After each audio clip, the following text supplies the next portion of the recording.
இவ்வளோ நேரம் இல்லாத உற்சாகம் எப்படி திடீர்னு வந்துச்சு எல்லாருக்கும்? பாருங்க, எனக்கு இதிலே தெரியுது ஜனாதிபதி ரணில் விக்ரமசிங்க அவர்களின் வெற்றி உறுதியாச்சுன்னு அவனுடைய மேடையில். அதே நேரத்தில் நான் மக்கள் எல்லார்கிட்டையும் சொல்ல ஒரே ஒரு விஷயம் என்னன்னா, மலையக மக்கள் சம்பந்தமாக நான் இந்த இடத்துல சொல்லணும். ஏன்னா அப்பதான் உங்களுக்கும் நம்பிக்கை கட்டாயம் வரும். நாங்கள் வெறுமனே பதவிக்கோ வாகனத்துக்கோ ஆசைப்பட்டு நாங்கள் ஜனாதிபதி ரணில் விக்ரமசிங்க அவர்களுக்கு எங்களோட ஆதரவு நாங்கள் கொடுக்கல.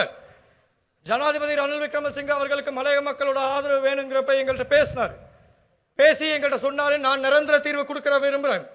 45 வருஷம் நான் அரசியல் இருந்திருக்கேன், அந்த அனுபவம் எனக்கு கட்டாயம் இருக்கு. எனக்கு தெரியும் என்னென்ன நிரந்தர தீர்வுகள் கொடுக்கணும்னு. நீங்க எல்லாரும் ஆதரவு, நான் நிரந்தர தீர்வு கொடுக்குறேன். இன்னைக்கு மலையக மக்களை பொறுத்த வரைக்கும் பல நபர்கள் முதல்ல கண்ணீர் விடுவாங்க. அந்த சில நபர்களுக்கு நீங்களும் வாக்களிச்சிங்க ஒரு காலத்தில். இந்த பல நபர்கள் சொல்ற ஒரு விஷயம், அவங்க தற்காலிக நாள் கூலி சம்பளத்தை பத்தி பேசும்போது ஜனாதிபதி அவர்கள் நிரந்தர தீர்வை சிறுதோட்ட உரிமையாளர் சொல்லி 1700 ரூபாய் சம்பளத்தை வழங்கியிருக்காரு. அதுக்கு நான் மலையக மக்கள் சார்பாக என்னோட நன்றியை நான் தெரிவிச்சுக்கிறேன் இந்த மேடையில். அதே மாதிரி நிறைய பேர் எப்பவுமே மலையக மக்கள் நான் சொல்றது ரெண்டு பிரச்சனை தான். வீட்டு பிரச்சனை, சம்பள பிரச்சனை, வீட்டு பிரச்சனை, சம்பள பிரச்சனை.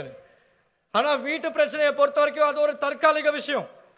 இன்னைக்கு மலையக மக்கள் கிட்டத்தட்ட 2,51,000 குடும்பங்கள் இருக்காங்க. இங்க இருக்க சில குடும்பங்களையும் சேர்த்து அவங்களுக்கு கிட்டத்தட்ட 1,76,000 வீடுகள் கட்டியாகணும். அரசாங்கத்துக்கிட்ட இப்ப இருக்கிற காசுல, எப்போதுமே இருந்த காசுல வெறுமனே ஒரு வருஷத்துக்கு 1000 வீடுகள் தான் கட்ட முடியும். அப்படி இருக்கும்போது எப்படி அனைவருக்குமே வீடு கட்டுறது? ஆகவே தான் ஜனாதிபதி அவர்கள் எங்களோட ஆலோசனைக்கு அமைய மலையக மக்களுக்கு காணி உரிமை விஷயம் சம்பந்தமாக ஒரு அமைச்சரவை பத்திரம் சமர்ப்பிச்சு அதுக்கு 4000 மில்லியன் நிதி ஒதுக்கீடு செஞ்சிருக்காரு. அது வெறுமனே நுவரேலியா மாவட்டம் மட்டும் கிடையாது, வன்னி மாவட்டத்திலையும் தான். இன்னைக்கு இங்க இருக்கிற நில பிரச்சனைக்கும் கட்டாயம் ஜனாதிபதி உங்களுக்கு ஒரு தீர்வு எடுத்து தருவார். ஏன்னா நாங்க நான் ஏற்கனவே சொன்ன மாதிரி வெறுமனே அரசியல் ரீதியா முடிவெடுத்து ஜனாதிபதி அவர்களுக்கு நாங்க வாக்களிங்கன்னு சொல்ல. இங்க இருக்கிற ஜீவன் தொண்டமான் வெறுமனே ஒரு இளைஞனா, ஒரு இலங்கை நாட்டை சேர்ந்த ஒரு இளைஞரா, இந்த நாடு நல்லா இருக்கணும்னு நினைக்கிற ஒரு இளைஞரா, உங்க வீட்டு பிள்ளையா நான் உங்கள்கிட்ட கேட்கிறேன், ஜனாதிபதி ரணில் விக்ரமசிங்க அவர்களுக்கு நீங்க வாக்களிப்பீங்களா மாட்டீங்களா? வாக்களிக்கிறது மட்டும் இல்ல, இதுல பல நபர்கள் உங்க தசையை திருப்ப பார்ப்பாங்க. அவங்க சொல்லுவாங்க, இவர் கல்வர்களை பாதுகாக்கிறாங்க, இவர் தவறு செஞ்சவங்களை பாதுகாக்கிறாங்க, ஊழல் செஞ்சவங்களை பாதுகாக்கிறாங்க சொல்றாங்களா இல்லையா? அவங்க எல்லாருக்கும் ஒரே ஒரு பதில் தான் நான் சொல்றேன். மக்கள் தெரிஞ்சுக்கட்டும் அடுத்த தேர்தலை பத்தி நினைக்கிறது யாரு, அடுத்த தலைமுறையை பத்தி நினைக்கிறது யாருன்னு. இன்னைக்கு எதிர்த்தரப்புல பாத்தீங்கன்னா அவங்க தரப்புல இருக்க நபர்கள் எல்லாம் ஜனாதிபதிக்கு ஆதரவு இங்க சேர்ந்துட்டு இருக்காங்க. இவர் பாதுகாக்கிற சொல்றாங்களே சில பேர், இவர் பாதுகாக்கிற சில கல்வர்கள், சில ஊழல்வாதிகள், அவங்க எல்லாருமே இப்ப எங்க போறாங்க?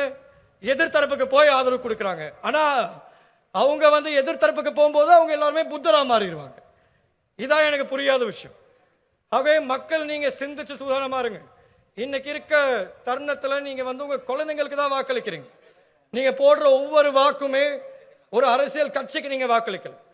நீங்க போடுற ஒவ்வொரு வாக்குமே உங்க குழந்தைக்கு தான் நீங்க வாக்களிக்கிறதா நினைச்சுக்கணும். காரணம் வேற எதுவுமே இல்லை. ஏன்னா இந்த அளவு கல்விக்கு முக்கியத்துவம் கொடுத்த ஒரு தலைவரை நான் பார்த்ததில்லை. கட்டாயம் எனக்கு நம்பிக்கை இருக்கு, அடுத்த 5 வருஷத்துல இலங்கை ஒரு பெரிய மாற்றத்தை அடையும். அந்த மாற்றத்துக்கு நீங்க எல்லாருமே பங்களிப்பீங்கன்னு நான் எதிர்பார்க்கிறேன்.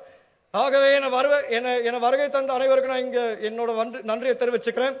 அதே மாதிரி எனக்கு இந்த மேடையில் அழைப்புதல் கொடுத்து பேசக்கூடிய வாய்ப்பு கொடுத்த பேச வாய்ப்பு கொடுத்த அமைப்பாளர்களுக்கும் நான் என்னோட நன்றியை தெரிவிச்சுக்கிறேன். இறுதியாக நான் ஒரே ஒரு விஷயம் தான் சொல்ல விரும்புகிறேன். மீண்டும் ரணில், வேண்டும் ரணில், என்றும் நாங்கள் உங்களுடன். நன்றி, வணக்கம். இது போன்று பல செய்திகளை தெரிந்து கொள்ள நமது வைப்ஸ் டிவி யூடியூப் தளத்தை சப்ஸ்கிரைப் செய்து அருகிலுள்ள பெல் பட்டனை கிளிக் செய்யுங்கள். மேலும் பல செய்திகளை அறிந்து கொள்ள www.baibznews.com, vibesnews.com என்ற இணையதளத்தை பார்வையிடுங்கள்.